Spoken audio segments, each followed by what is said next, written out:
사도신경으로 함께 신앙 고백드렸습니다. 나는 전능하신 아버지 하나님 천지의 창조주를 믿습니다. 나는 그의 유일하신 아들 우리 주 예수 그리스도를 믿습니다. 그는 성령으로 잉태되어 동정녀 마리아에게 나시고 본디오 빌라도에게 고난을 받아 십자가에 못 박혀 죽으시고 장사된 지 사흘 만에 죽은 자 가운데서 다시 살아나셨으며 하늘에 오르시어 전능하신 아버지 하나님 우편에 앉아 계시다가 거기로부터 살아있는 자와 죽은 자를 심판하러 오십니다. 나는 성령을 믿으며 거룩한 공교회와 성도의 교제와 죄를 용서받는 것과 몸의 부활과 영생을 믿습니다.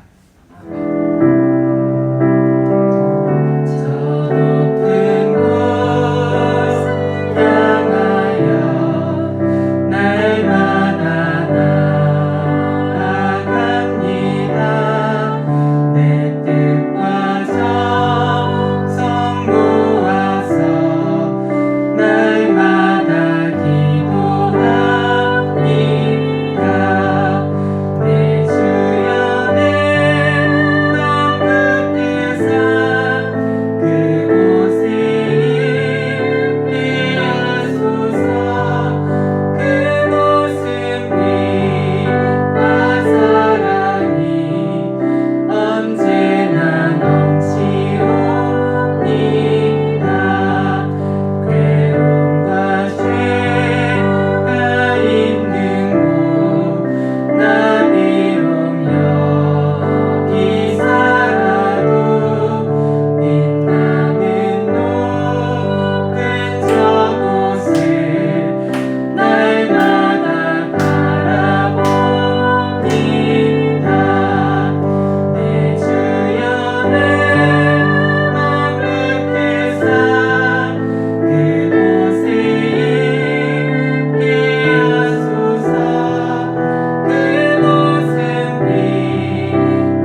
주시는 말씀 보도록 하겠습니다. 고린도전서 13장 말씀이죠. 13장 4절부터 13절 말씀입니다. 사랑은 오래 참고 사랑은 온유하며 시기하지 아니하며 사랑은 자랑하지 아니하며 교만하지 아니하며 무례히 행하지 아니하며 자기의 유익을 구하지 아니하며 성내지 아니하며 악한 것을 생각하지 아니하며 불의를 기뻐하지 아니하며 진리와 함께 기뻐하고 모든 것을 참으며 모든 것을 믿으며 모든 것을 바라며 모든 것을 견디느니라. 사랑은 언제까지나 떨어지지 아니하되 예언도 패하고 방언도 그치고 지식도 패하리라. 우리는 부분적으로 알고 부분적으로 예언하니 온전한 것이 올 때에는 부분적으로 하던 것이 패하리라. 내가 어렸을 때에는 말하는 것이 어린아이와 같고 깨닫는 것이 어린아이와 같고 생각하는 것이 어린아이와 같다. 장성한 사람이 되어서는 어린아이의 일을 버렸노라. 우리가 지금은 거울로 보는 것 같이 희미하나 그때에는 얼굴과 얼굴을 대하여 볼 것이요 지금은 내가 부분적으로 아나 그때에는 주께서 나를 아신 것 같이 내가 온전히 알리라. 그런즉 믿음, 소망, 사랑 이 세 가지는 항상 있을 것인데 그 중에 제일은 사랑이라. 아멘. 예, 오늘은 제일은 사랑이라 라는 주제로 함께 하나님의 말씀 우리 나누도록 하겠습니다. 오늘 말씀의 시작은 제가 1894년도로 우리가 좀 돌아가서 함께 이야기를 나누고 싶습니다. 1894년도 이 해에는 우리나라 서해안에서 청나라와 일본의 해군이 몰려와서 전쟁을 벌였던 해였습니다. 근데 이 전쟁이 이렇게 쉽게 끝나지 않은 거예요. 그래서 이후에 아산과 공주, 대전, 충주를 거쳐서 9월에는 평양에서 한바탕 전쟁을 벌이게 됩니다. 우리나라 곳곳에서 벌어진 이 두 나라의 전쟁을 어이없이 쳐다보던 한 청년이 있었죠. 그걸 보면서 여러분 이게 웃기지 않겠어요? 우리나라 안에서 두 나라가 싸우고 있으니까 도대체 왜지? 도대체 왜 이 땅에 두 나라가 들어와서 저렇게 싸우는 거지? 이것은 힘이 없기 때문이다. 힘이 없기 때문이다. 그러면 어떻게 하면 힘을 기를 것인가? 그러다가 들어간 곳이 밀러 선교사님이 운영하는 학교였고 청년 도산 안창호는 그곳에서 하나님께 왜라는 질문을 던지면서 민족의 지도자로 거듭나게 됩니다. 고린도 교회를 개척했던 바울은 종교심이 많은 고린도의 성도들이 복음을 빠르게 이렇게 받아들이면서 은사가 쏟아지는 것을 보았습니다. 그러면서 동시에 교회 안에 이렇게 여러 파가 갈라지면서 갈등과 분쟁과 휩싸이며 분열하는 것을 또 보게 되는 것이죠. 그때 바울 안에 도산처럼 드는 생각, 아니 왜? 예수를 믿고서 그렇게 기도의 능력이 드러나고 치유와 말씀과 그리고 지식의 은사들이 놀랍게 드러나는 이 현장에서 그들은 왜 분열하고 그들은 왜 갈등 가운데 있고 이렇게 헤어나오지 못하는가? 도대체 왜? 예수를 알고 또 예수님의 은사들이 드러나고 기도할 때 놀라운 치유가 일어나고 놀라운 역사가 일어나는 그 교회 안에서 왜 분열의 일들이 일어나는가? 라고 하는 것이 하나님 앞에 이 왜라는 질문을 가지고 나중에 답을 얻었던 바울은 고린도를 향해서 편지를 써내려가면서 오늘 우리에게 이렇게 고린도전서 13장까지 이렇게 말씀을 해주고 있는데요. 바울이 이렇게 이야기를 하죠. 우리가 방언과 천사의 말을 한다 할지라도 또 예언하는 능력이 있어 모든 비밀과 모든 지식을 알고 또 산을 옮길 만한 모든 믿음이 있다 할지라도 그리고 내가 내게 있는 모든 것으로 구제하고 내 몸을 불사르게 내어줄지라도 그 어떤 은사와 재능과 능력이 우리 가운데 있다 할지라도 만약에 이것이 없으면 사랑이 없으면 그것은 시끄러운 소리일 뿐 nothing 아무것도 아니다. 그렇게 이야기를 하는 것입니다. 그런 건 하나님 보시기에 아무것도 아니라는 거예요.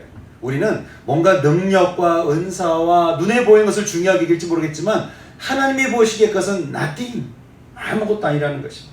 중요한 것은 사랑이요. 그러니 구해야 할 은사도 사랑이요. 꼭 붙들어야 될 단어는 사랑이다. 그렇게 이야기를 하는 것이에요. 우리는 흔히 사랑을 하면 두 가지를 생각합니다.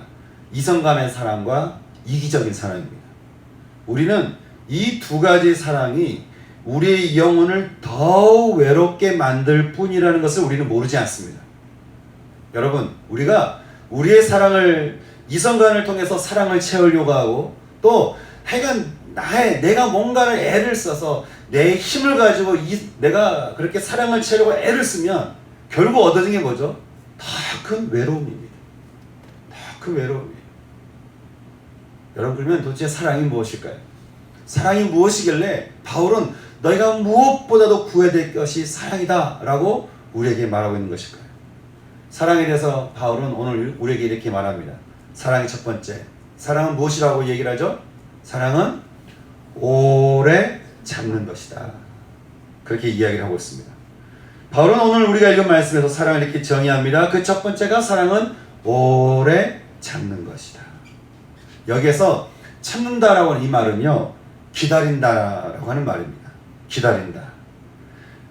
예수님을 만나고 변화된 삶을 살았던 베드로가 이렇게 말을 했죠.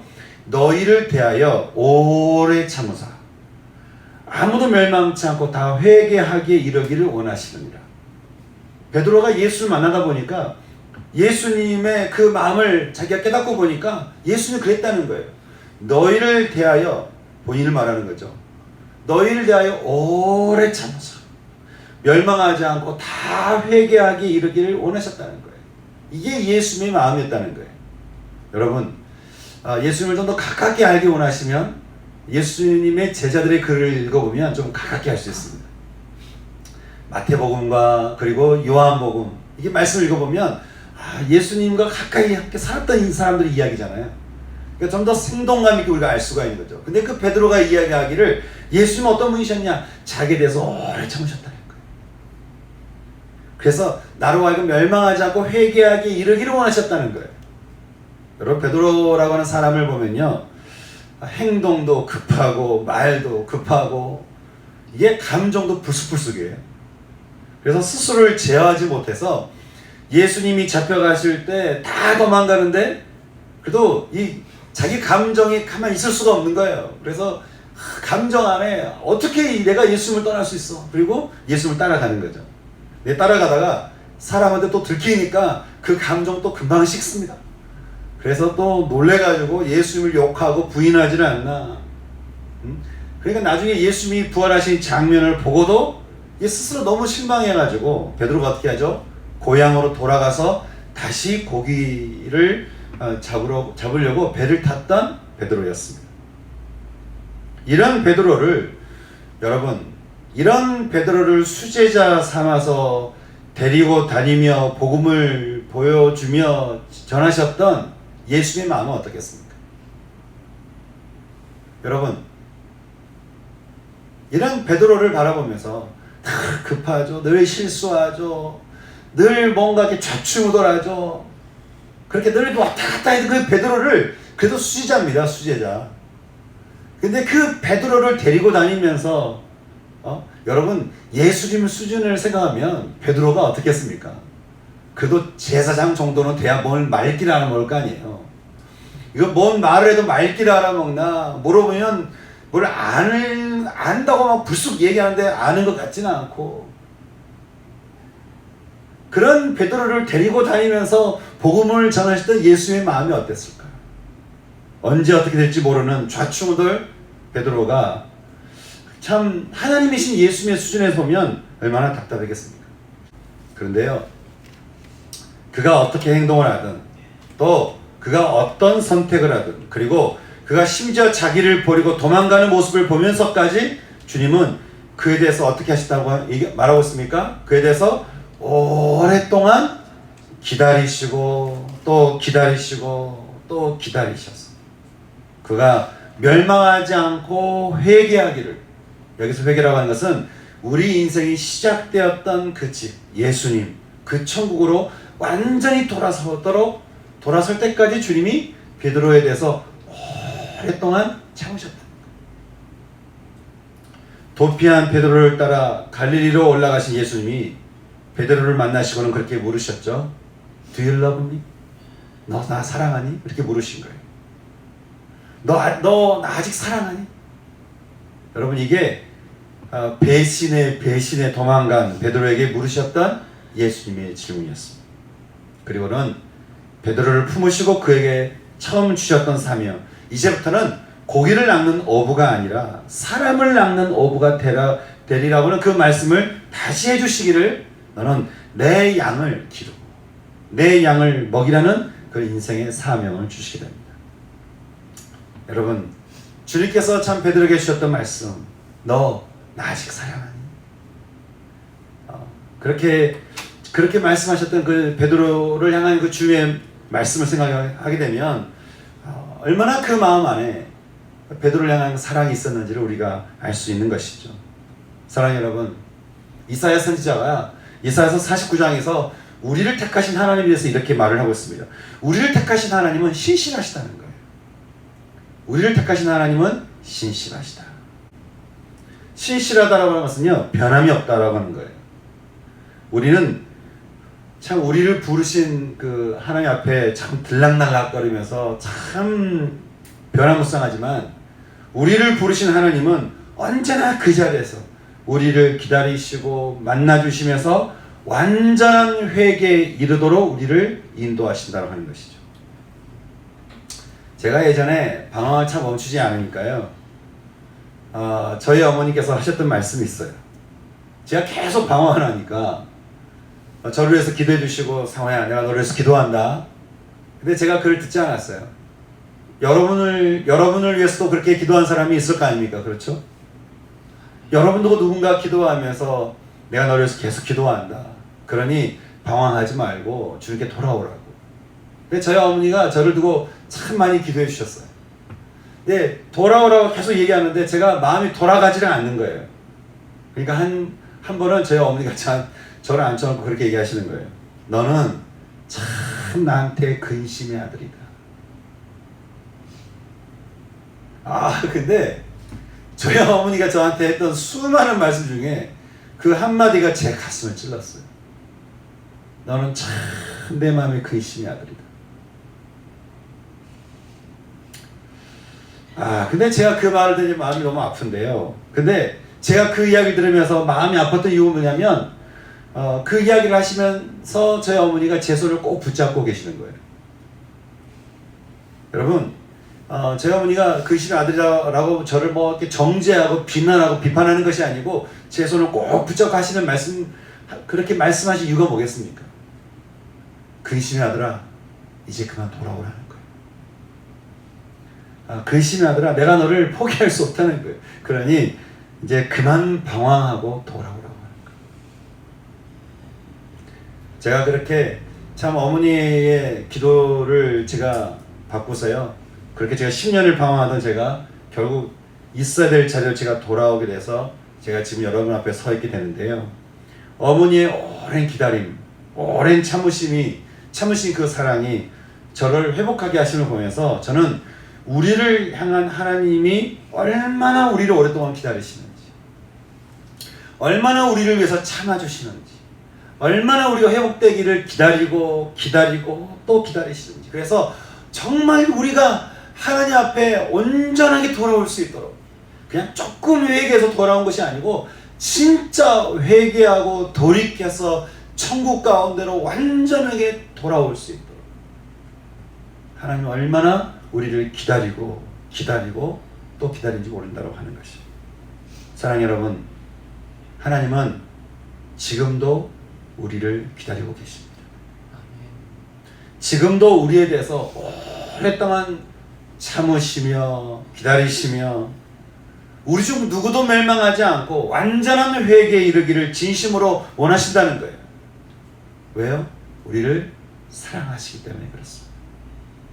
저는 오늘 이 시간 우리를 오랫동안 참아주시고 기다려주시는 하나님 아버지 앞에 저는 오늘 우리 마음을 다해서 완전히 주님께 돌이킬 수 있는 그런 은총이 전 여러분 모두 가운데 있을 수 있기를 주님 이름으로 축원합니다. 바울은 자신을 만나주신, 택하여 주신 하나님을 만나 깨닫게 한 사랑에 대해서 말하기를, 사랑은 오래 참는 것이다. 오래 기다려주는 것이다. 그렇게 말을 하는 거예요. 둘째로 사랑은 온유함이다라고 하는 것입니다. 마태복음 11장 29절에서 주님이 우리를 보시면서 하셨던 말씀이 있습니다. 수고하고 무거운 짐진 자들아 다 내게로 오라. 내가 너희를 쉬게 하리라.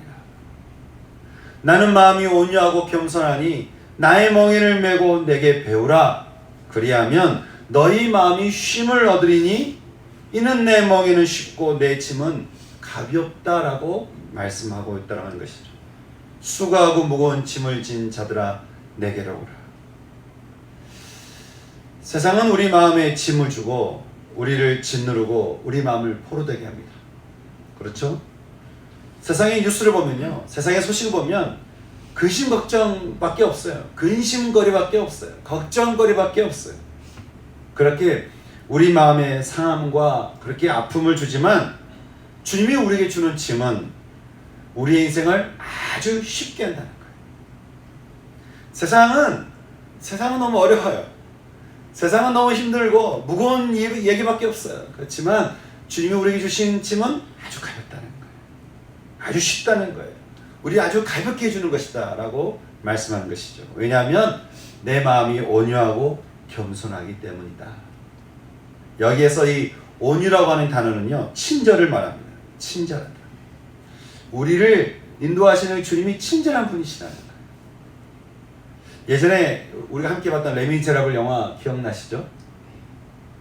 자신이 운영하던 공장에서 쫓겨난 한 여인이 몸을 파는 사람으로 살다가 죽게 되자 장발장은 그 여인이 여관에 맡겨놓은 딸을 그렇게 구해주기로 약속을 하게 됩니다.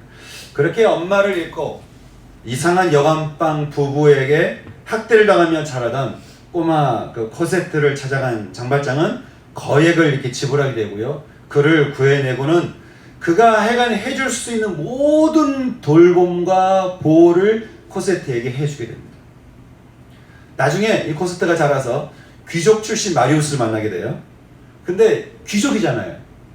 그러니까 이제 장발장이 그 코세트를 위해서 코세트의 그 신분을 귀족 신분으로 이렇게 바꿔놓습니다. 그리고 하여간 코세트로 하여금 꿀리지 않게, 결혼할 때 꿀리지 않게끔 만들어 놓고는 장발장은 그 코세트한테 이렇게 말을 하죠. 나는 천한 사람이니까 이제 나에게 말을 놓으라. 그래서 코세트에게 머리를 이렇게 다 숙이면서 인사하게 됩니다. 코세트가 깜짝 놀라죠. 아니 왜 나한테 말을 높이냐는 거예요. 이제부터는 나한테 말을 낮춰야 된다. 나는 천한 사람이고 너는 귀족이다는 거예요. 아니 도대체 장발장은 그 한 여인, 그 코세트를 위해서 왜 그렇게 평생 동안 헌신했을까요? 그는 그 안에 있는 온유한 사랑 때문이었습니다.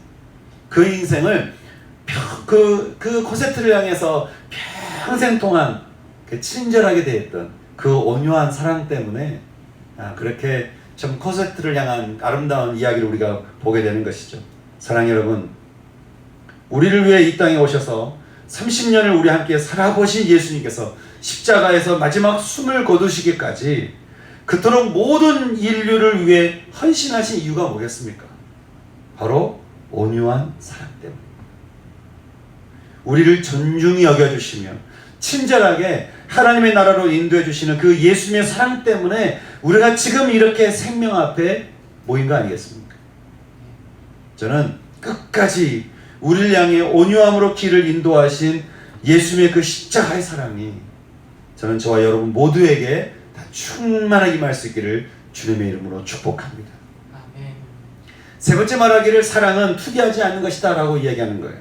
여기 투기라는 말은 강한 질투에서 나오는 말로서 바울은 디모데전서 6장 4절에서 말하기를 이 단어와 함께 쓰여진 단어가 있다는 거죠.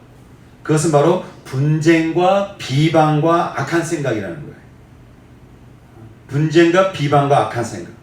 여러분, 투기란 단어가 분쟁과 비방과 악한 생각이 함께 쓰여진 이유가 있습니다. 그것은 모든 영광을 자신이 차지하려고 들기 때문에 그런 것이죠.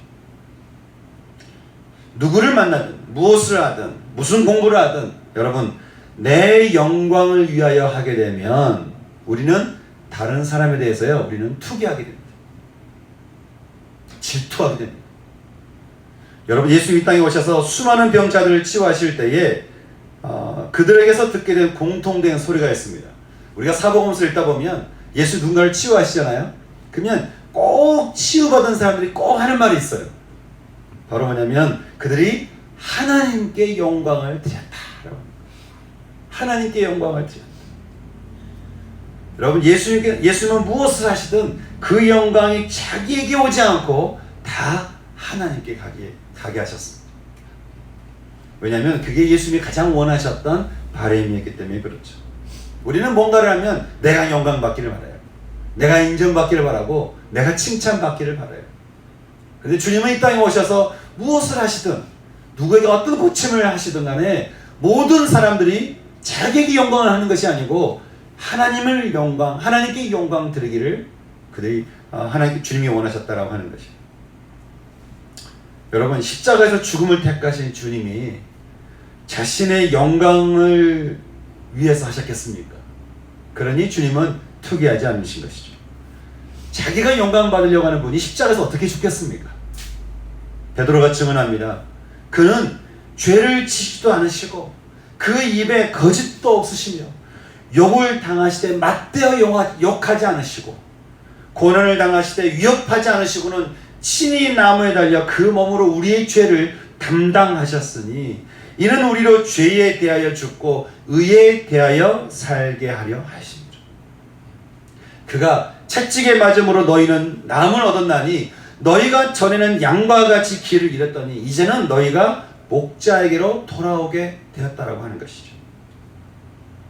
자신의 영광을 위해 우리를 대하지 않으시고 오히려 우리를 사랑하심으로 구원하시려는 하나님의 영광을 위해서 십자가에서 죽으신 예수님, 여러분, 이것이 우리를 향한 예수님의 사랑이었다라고 하는 것입니다. 세 번째, 사랑은 자랑하지도 교만하지도 않는 것이다 라고 우리에게 말을 해주고 있습니다. 예수님이 자라신 동네를 보면요, 사람이 알아주는 동네가 아닙니다. 예수님이 자라신 동네를 보면 무슨 강남도 아니고 무슨 뉴욕 맨하탄도 아니고 무슨 뭐 아름답다로 말하는 프랑스 파리도 아니고 그냥 시골의 공동묘지 같은 결코 자랑할 만한 곳이 아닌 나사렛이었습니다. 그것이 어떤 곳이었는지 당시 유대인들은 다 알았기 때문에요. 빌립이 나다나엘에게 야, 우리 예수님 나사렛에서 오신 예수님 만나러 가자 이렇게 얘기하니까 그때 뭐라고 얘기하죠? 나사렛 출신이라고. 나사렛에서 무슨 선한 게 나오겠냐는 거예요. 그냥 무슨 볼일이 있겠냐는 것이죠. 안 가려고 하니까 답답했던 빌립이 뭐라고 말합니까? 그냥 와서 보라.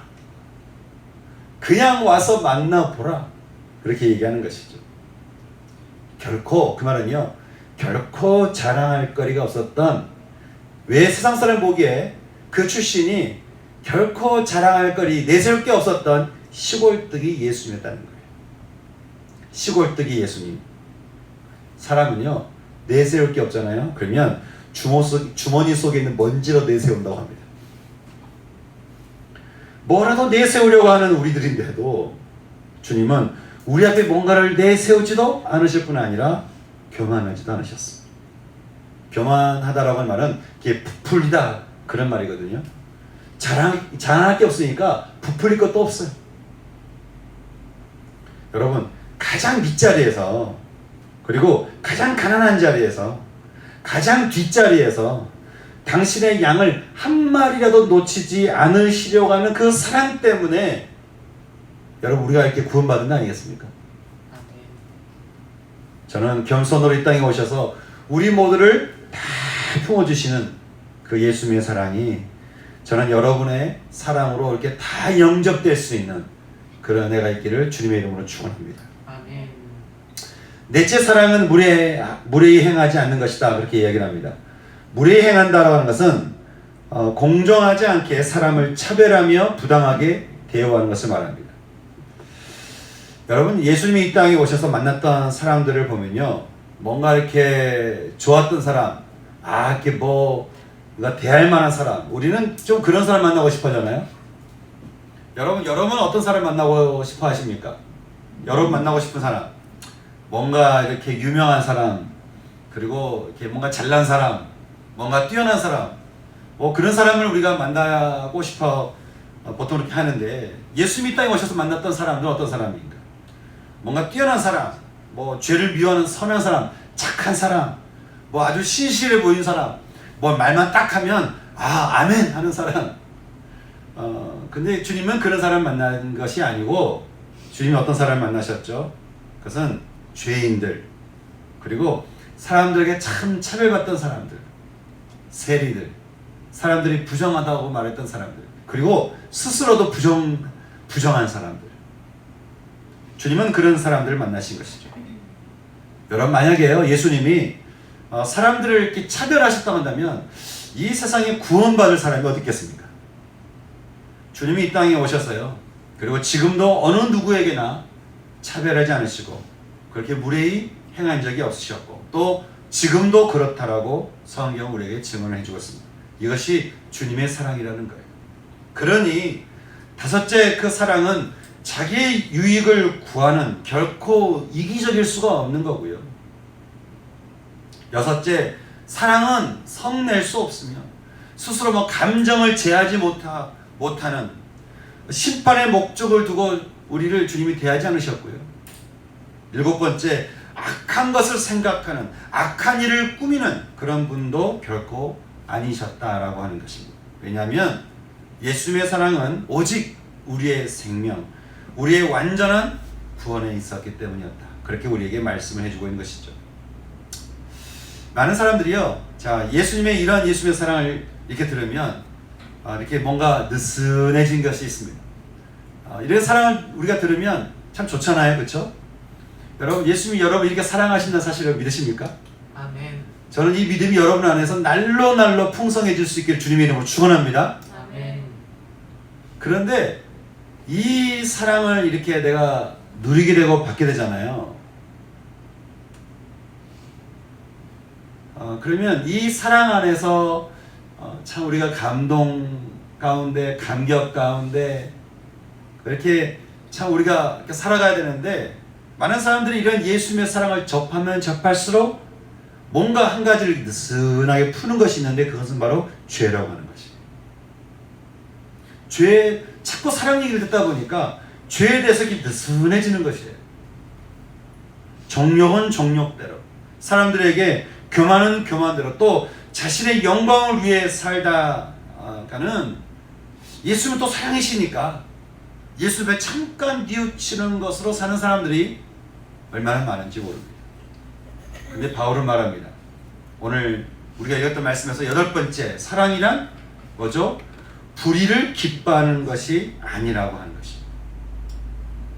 우리가 죄를 멈추지 않으면서 주님께 오면, 물론 주님은 우리의 죄에 대해서 오래 참으시며 온유함으로 당신의 영광이 아닌 하나님의 영광을 위하시며 자랑도 교만도 무례 행함도 자기를 위해서도 성내고 악한 것을 생각하지 않으시지만, 주님은 우리의 죄에 대해서, 우리의 불의에 대해서는 결코 기뻐하지 않으신다.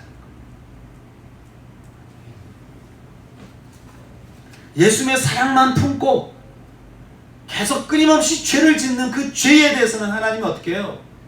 그 죄를 바라보시면서는 주님이 그 우리의 불의에 대해서는 결코 기뻐하지 않으신다. 저희 어머니가 제 손을 붙잡고 제 손을 놓지 않으면서 너는 참 근심의 아들이다 라고 한 것처럼, 우리를 사랑하지만 마침 우리의 손을 붙잡고 내가 너를 위해서 참 많이 근심한다, 내가 너를 보면 참 마음이 아프다, 그런 마음을 가지신다고 하는 거예요.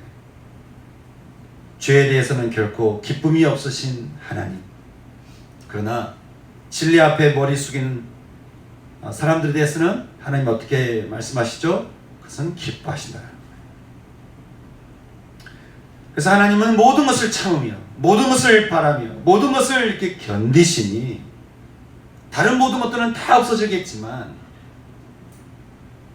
오직 사랑은 영원한 것이라고 우리에게 이야기를 해주고 있습니다.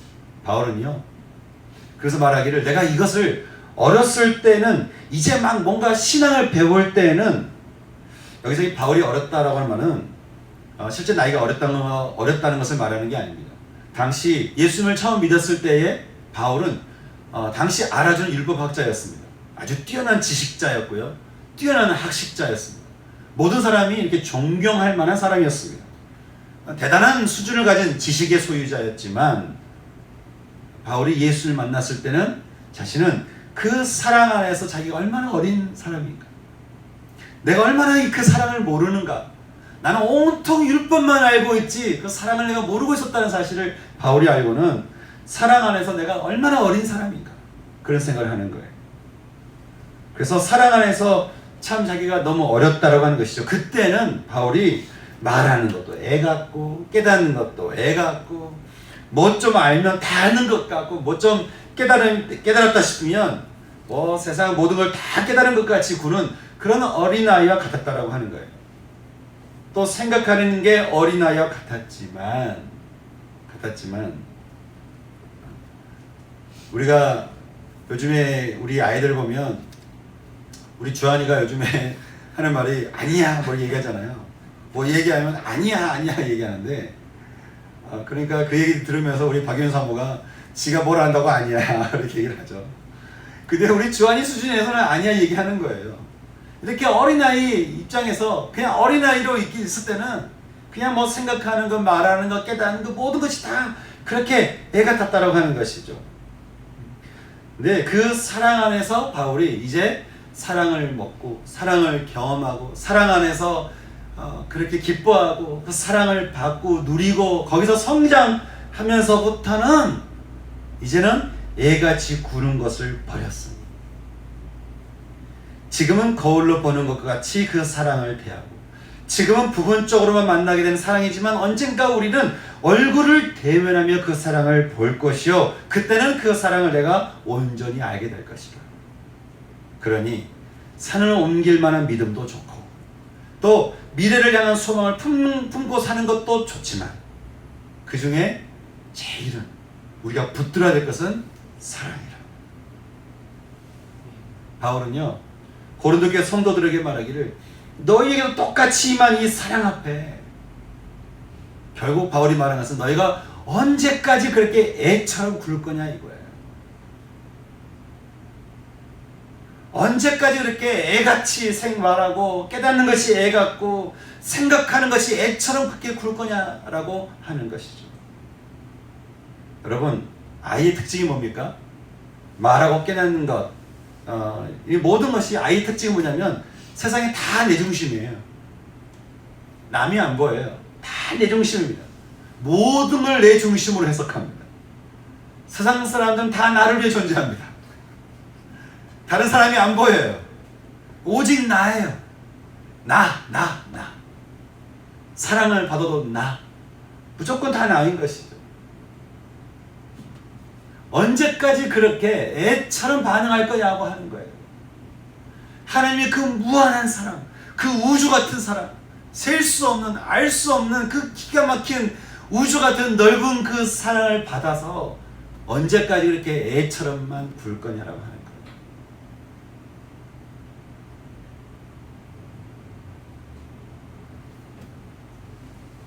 여러분, 오직 나를 위해서만 그렇게 사랑을 받으면 언제 이웃사랑하고 아니 하나님에 대한 사랑을 알 수는 있겠습니까?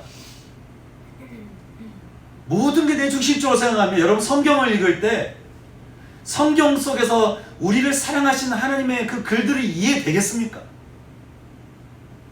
무조건 내 사랑만 생각하다 보면 여러분 레위기는 언제 이해가 되고 그 제사는 어떻게 이해가 되며 사랑을 모르니까 요한계시록 읽으면 자꾸 심판만 눈에 보이지 어린 양의 그 승리 우리를 사랑하시는 분이 승리하신 분이시다라고 하는 것을 우리가 어떻게 내 눈에 볼 수 있겠습니까? 그러니 바울이 어떻게 해요? 너희가 구해야 될 것 너희가 붙잡아야 될 것이 무엇이냐? 다른 어떤 은사, 예언하는 은사, 방언하는 은사, 치유하는 은사, 어떤 능력의 은사가 아니고 너희가 정말 구해야 될, 붙잡아야 될, 강구해야 될 그 은사는 바로 사랑이다. 사랑을 구하라. 사랑을 구하라.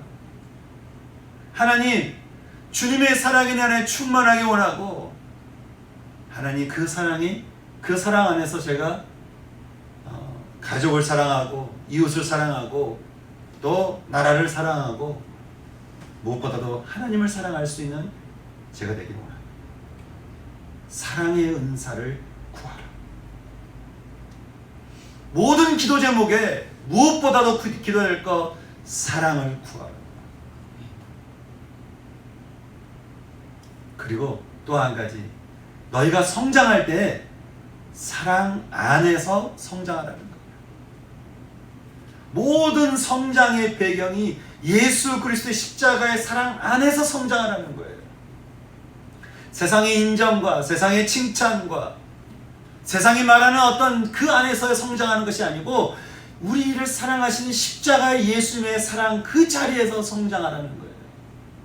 그 말은 예수님의 사랑을 먹고 살라는 거예요.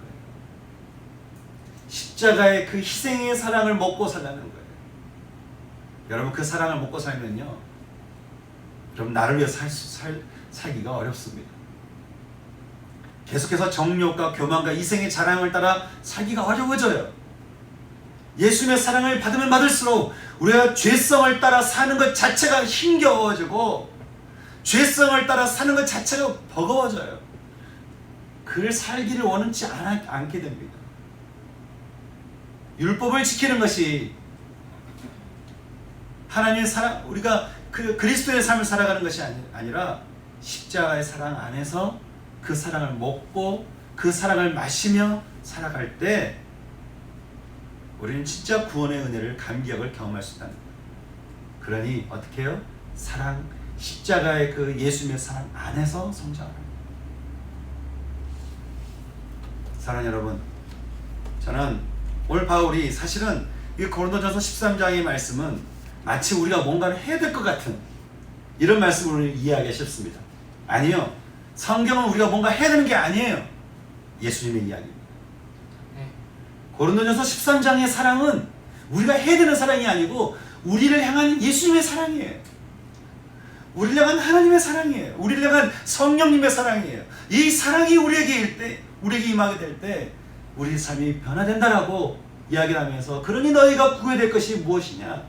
다른 것이 아니고 사랑이다라고 우리에게 말을 한다라고 하는 것이죠. 저는 무엇보다도 주님의 사랑을 구할 수 있는 그런 은혜가 저는 저 여러분 가운데 충만할 수 있기를 소망합니다. 그래서 오늘 정말 이 고린도 교회를 향해서 이야기하고 있는 이 바울의 이 심정을 따라서 저는 오늘 이 말씀 듣고 그렇게 기도했으면 좋겠습니다. 하나님, 제가 무엇보다도 제가 사랑을 구합니다. 하나님, 무엇보다도 사랑의 은사를 구합니다. 하나님, 제가 다른 건 없어도 괜찮습니다. 뭐 다른 거는 좀 없어도, 다른 건 좀 부족해도, 하나님, 제가 구해야 될 첫 번째, 제가 주님의 사랑을 구합니다. 예수님의 사랑 안에 거하는 제가 되기를 소망합니다. 그래서 두 번째 기도가, 주님, 제가 예수님의 사랑 안에서 성장하기를 원합니다. 사람들에게 인정과 칭찬과 어떤 그런 명예와 거기서 성장하는 것이 아니고 예수님의 사랑 안에서 성장하기를 원합니다. 하나님, 제가 그렇게 살기를 소원합니다. 그렇게 기도 나갈 수 있는 전 우리 빈들의 모든 식구들 되었으면 좋겠습니다. 함께 우리 그 말씀을 두고 우리가 같이 기도하고 싶은데요. 들은 말씀대로 함께 기도했으면 좋겠습니다. 은사를, 가장 좋은 은사, 우리가 택해야 될 은사, 사랑을 위해서 기도하시면서 또 혹시 주님의 사랑만 기대하면서 혹시 여러분 안에, 여러분 가슴에 있는 그 불의에 대해서 혹시 불의를 사랑하는 마음도 혹시 여러분 가운데 있으십니까? 여러분, 주님은 그 불의를 기뻐하지 않으십니다.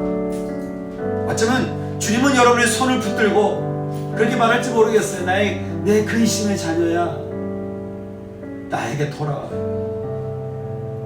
너의 마음을 회개하라. 나는 그 불의를 기뻐하지 않는다.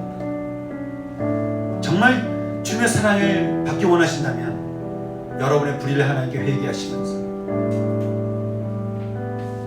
그리고 주 앞에 거룩함을 나가시면서 제가 주님의 사랑을 구합니다. 그래서 회개함으로 사랑을 구함으로 또 사랑 안에서 성장하기를 소망하면서 나아갈 수 있는 이 시간 되었으면 좋겠습니다. 우리 같이 기도할까요? 같이 기도하겠습니다. 하나님 아버지, 이 시간